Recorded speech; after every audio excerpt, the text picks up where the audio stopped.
Pemirsa, sidang kasus pembunuhan Brigadir Yosua pada 8 November kemarin menghadirkan saksi asisten rumah tangga, satpam, sopir hingga ajudan Ferdi Sambo dan Putri Chandrawati.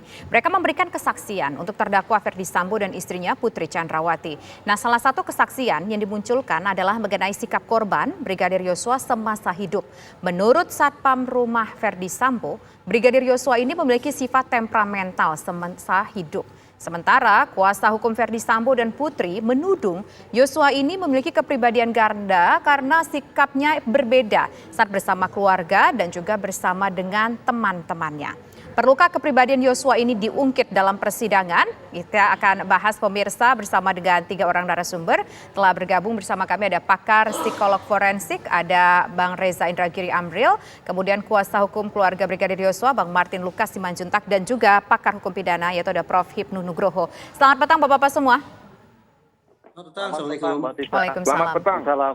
Nah, saya ingin menuju ke pakar psikolog forensik terlebih dahulu. Bang Reza Indragiri, kita melihat apakah betul di sana melihat ada tendensi untuk menampilkan profil yang negatif dari sang korban, Brigadir Yosua?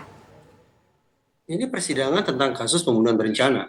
Alhasil lebih penting, lebih relevan, lebih mendesak, bahkan lebih bermanfaat seandainya kita tahu tentang potret kepribadian terdakwa, yaitu terdakwa Ferdi Sambo dan terdakwa Putri Chandrawati. Kenapa? Agar potret itu kemudian bisa membantu hakim dalam membuat putusan seadil-adilnya. Saya tidak melihat adanya urgensi bagi dilakukannya victim profiling. Saya gunakan istilah victim profiling karena sepertinya potret ini dilakukan terhadap Brigadir Yosua yang notabene adalah korban dari pembunuhan berencana tersebut. Nah, uniknya adalah paling tidak sejauh ini bisa kita tangkap bahwa pembahasan tentang victim profiling atau profil Brigadir Yosua sebagai korban justru terus-menerus menonjolkan sifat-sifat negatifnya. Kita patut bertanya, adakah unsur bias dalam pembuatan profiling ini? Dan apa sesungguhnya memasukkan hal-hal yang bias tersebut, hal-hal yang produk dari filter mental tersebut ke dalam berkas? Dugaan saya, terdakwa Ferdi Sambo dan Putri Chandrawati terancam hukuman maksimal yaitu hukuman mati. Itu mereka punya tujuan bahwa mereka bisa mendapatkan peringanan hukuman atau bahkan pembebasan murni. Nah, dalam rangka mencapai tujuan hukum semacam itu, maka strategi yang harus dibangun dalam istilah psikologi forensik adalah strategi atribusi eksternal. Bahwa mereka seolah ingin mengatakan, andaikan mereka divonis bersalah, ada pihak lain yang juga harus dipersalahkan.